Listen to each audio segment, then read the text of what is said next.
Eu assisti a O Dublê, que é o novo filme dirigido pelo David Leitch, de Atômica e de Trem-Bala, e que é uma grande homenagem não só à função de dublê, como também ao fazer cinematográfico e à indústria de Hollywood em si. Você pode olhar para esse filme e achar que a história dele é bobinha, superficial demais, e eu até vou concordar com você, mas não é isso que faz com que o filme funcione tão bem. A fórmula que faz com que ele dê certo é um casal de estrelas da lista A de Hollywood, como o Ryan Gosling e a Emily Blunt, que se dão muito bem em cena, além do talento que a gente já sabe que eles têm, além do timing cômico que eles têm. Por falar em timing cômico, esse é um filme no qual o humor funciona durante boa parte do tempo, e esse filme tem sequências de ação que são bem elaboradas, que são criativas, inventivas e que fazem jus à carreira que eles estão homenageando, que é a carreira de dublê. Eu não sei vocês, mas eu abriria mão de tudo que é filme de boneco, de todos esses filmes das grandes franquias, para que a temporada de verão de Hollywood só tivesse filmes como O Dublê, como Rivais e como Fúria Sanguinária, que é um filme sobre o qual eu vou falar nos próximos dias por aqui. Eu estaria feliz da vida. Colt, Ryan Gosling, é um dublê experiente e Jodie, Emily Blunt, é uma diretora em seu primeiro longa na função. Eles tiveram um caso no passado e agora que estão trabalhando juntos de novo, vão reacender a chama enquanto desvendam uma conspiração. Como comédia romântica, porque esse é um dos gêneros de O Dublê, esse filme funciona muito bem porque ele é fofo, ele tem cenas que fazem com que a gente acredite muito, além, claro, do carisma e da interpretação dos atores naquele casal principal, e é um filme que não precisa ficar criando conflitinho falso, não precisa daquela coisa que as comédias românticas fazem normalmente, de ficar inventando coincidências, de ficar inventando mal entendidos, um que ouve atrás da porta, o que o outro tá falando, interpreta errado, e aí o casal briga e só vai voltar a se unir no final da projeção. O filme larga a mão de tudo isso, a gente sabe o tempo todo que aquelas duas pessoas têm um interesse uma na outra,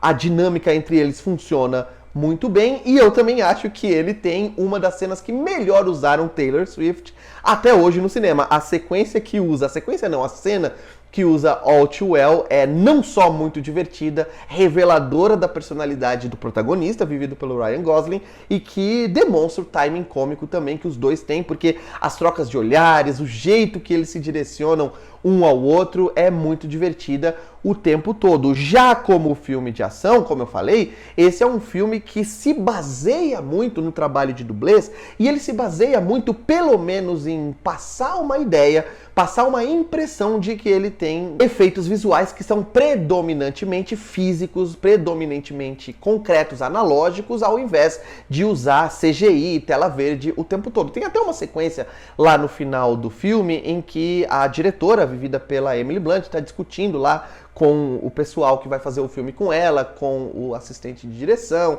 diretor de fotografia, o pessoal de efeitos visuais, etc. E aí ela fala, não, nesse momento talvez pode ser que a gente use tela azul, né, ou tela verde. E isso é um comentário que o filme está fazendo sobre ele mesmo, né? Ele está falando, olha só, em alguns momentos, hoje em dia, é claro que a gente pode usar tela azul, tela verde, seja qual for a cor, a gente pode usar efeitos computadorizados, a gente pode usar tudo que a tecnologia tem a nos oferecer ao nosso favor, mas se a gente usar tudo baseado nessas tecnologias, o filme vai ser bastante artificial. A gente vai perceber, o espectador nota. Então a gente vai fazer muita coisa também com dublê. Então, de uma maneira até metalinguística, esse é um filme que vai usar muito trabalho de dublê, interpretando ou fazendo o trabalho de dublê para um cara que faz um papel de um dublê no filme. Tem até uma piada que eu acho que funciona muito bem lá, quando eles estão falando de atores para os quais o dublê vivido pelo Ryan Gosling já trabalhou. Tem um lá que é o principal, vivido pelo Aaron Taylor Johnson, que é um personagem do filme, mas ele faz uma piada falando, eu preferia trabalhar pro Tom Cruise, porque todo mundo sabe que o Tom Cruise é um cara conhecido na indústria por gostar de fazer os seus próprios dublês. É óbvio que ele não faz tudo, né? É óbvio que ele tem dublês trabalhando para ele, e eu falei aqui que ele faz os próprios dublês, porque em inglês tanto a profissão quanto o trabalho são a mesma palavra, né? Stunt. Então o Tom Cruise gosta de fazer os próprios stunts, muitas vezes, e isso é homenageado aqui no filme, que é um filme que homenageia, como eu falei, essa profissão. Tem outra cena lá, uma piada, mas que é uma piada com um fundo de verdade, em que um personagem pergunta pro Ryan Gosling: ah, nossa, é muito legal o que vocês fazem, vocês se arriscam por essa indústria, vocês colocam o de vocês na reta para que o filme funcione, é óbvio que deve ter um Oscar para a categoria de vocês, e ele fala: não tem, porque é um comentário sobre um absurdo, que é o fato de a Academia até hoje não ter colocado o prêmio de melhor dublê ou de melhor equipe de dublês na premiação da Academia. Como comédia, esse filme mistura comédia física,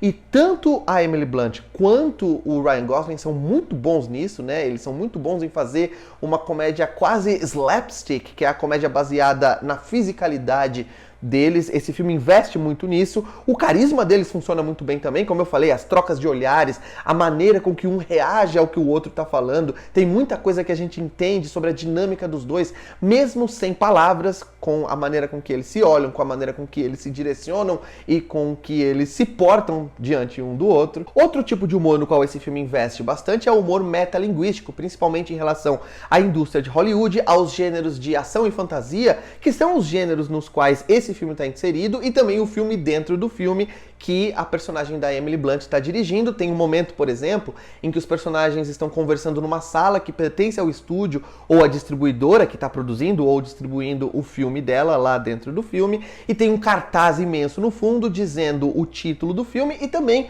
um slogan, e o slogan é matar ou morrer nos confins do universo, e esse matar ou morrer é High Noon. Então esse slogan é uma referência ao filme lá da década de 50, ao western com Gary Cooper, com a Grace Kelly, e que é um filme marcante da história do cinema e mostra como muitas vezes a indústria usa o seu próprio histórico, usa o seu próprio portfólio para divulgar os seus filmes de uma maneira inusitada, para dizer o mínimo. Então esse filme, que é um filme bastante exagerado ali, né, meio que uma cópia de Star Wars, com Duna, com aqueles ETs em volta lá e tal, é uma guerra em outro planeta, e esse filme é como se fosse, né, o slogan que aquele estúdio está tentando usar para vender esse filme é High Noon, ou seja, matar ou morrer nos confins do universo. É como se fosse um faroeste em outro planeta. É muito divertido, e essa estratégia de humor vai percorrer o filme inteiro. Ou seja, esse filme transita por vários gêneros, ele é uma comédia, ele é um filme de ação, ele é uma comédia romântica, e todos esses elementos juntos funcionam, mesmo que a historinha que na verdade está ali sendo resolvida não importe tanto assim. Gostei muito do filme e, como eu falei, eu quero mais. Me mandem mais filmes como o Dublê. Se vocês assistirem ao filme, eu quero que vocês digam aqui embaixo nos comentários o que vocês acharam, se vocês gostaram, não gostaram, concordam ou discordam dos pontos que eu apresentei nessa crítica. Não se esqueçam de dar um like no vídeo, se inscrever no canal se vocês ainda não estão inscritos. Isso me ajuda muito para que o YouTube divulgue mais o meu canal, espalhe mais os meus vídeos, e não se esqueçam também de clicar no sininho e em sempre, para sempre receberem notificações de vídeos novos por aqui, beleza? Eu vou ficando por aqui, um abraço, tchau!